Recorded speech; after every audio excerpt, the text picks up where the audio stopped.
I am taking the same stand that I took in Parliament, both when they introduced the bill and when the debate on the bill happened in the Lok Sabha. And I can tell you, I consider this morally and constitutionally wrong. There is a pure communal message, a dog whistle as they say, a whistle to some people saying your communal agenda is what we are pursuing. I will say to you that I am fully in support of the decision of the India Alliance's Indian Union Muslim League to go to the Supreme Court against this. It's very petty communal politics. It's a dog whistle to people whose mentality is communal and they want to polarize voters of that stripe. It's not acceptable to us. I am taking the same stand that I took in Parliament, both when they introduced the bill and when the debate on the bill happened in the Lok Sabha. And I can tell you, I consider this morally and constitutionally wrong.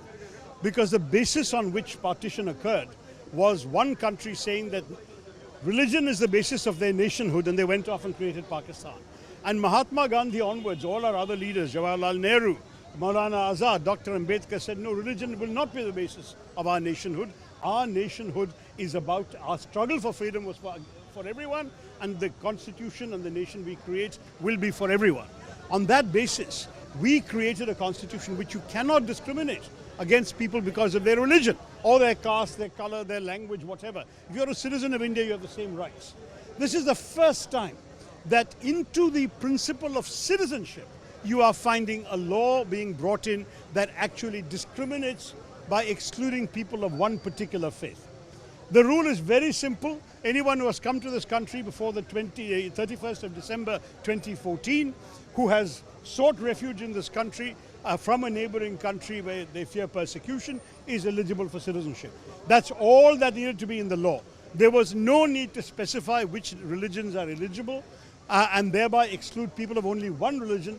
There is a pure communal message, a dog whistle as they say, a whistle to some people saying your communal agenda is what we are pursuing. That is unacceptable to us. It is clearly timed 4 years after the passage of the bill, just for their benefit in these elections. And I will say to you that I am fully in support of the decision of the India Alliance's Indian Union Muslim League to go to the Supreme Court against this. And I must say, if the India Alliance and the Congress Party come to power, we will withdraw this provision in the law beyond any shadow of a doubt. It's going to be in our manifesto. We will not support introducing religion into our citizenship and into our nation's life. This is wrong, and we certainly should not tolerate it in the interests of our country.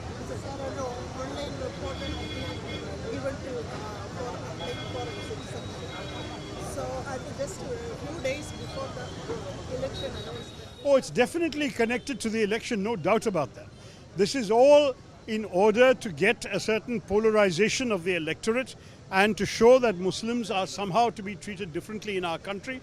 And I don't think that's acceptable to those of us who care for India and who are proud of India's unity and India's pluralism. The whole idea about India is that it doesn't matter what your religion is. You can be a good Muslim, a good Bengali and a good Indian all at the same time. The problem is these people don't seem to appreciate that. Here in Kerala, we have a long and respectable tradition of honoring and welcoming people of other faiths. The Jews came here 500 years before the birth of Christ. They were welcomed. The Christians came here. Muslims came as traders and merchants. We've had everyone welcomed. Everyone has lived harmoniously in coexistence in Kerala. We cannot possibly accept any rule that leaves out people of one religion. It's not acceptable to us. The Chief Minister has said that this will not be implemented in the state and we have passed a resolution. Yeah, I'm a little puzzled by that because I'm not aware of any pending cases in the state. This is not a matter for the state, it's a matter for the Home Ministry in the central government.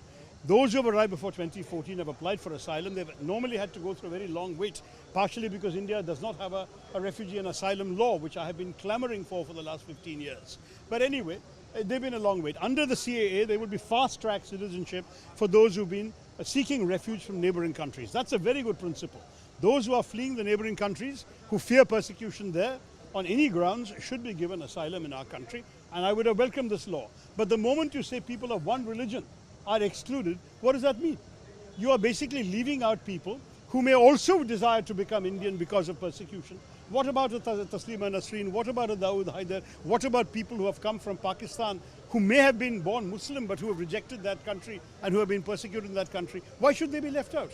The whole point is, in our country, we do not discriminate on the basis of religion. Afghan Muslims have come here. Are we now going to leave them out? What is this? What kind of politics is this? It's very petty communal politics. It's a dog whistle to people whose mentality is communal and they want to polarize voters of that stripe. It's not acceptable to us, and we have every intention of withdrawing this law in this form as soon as we get elected and come to power.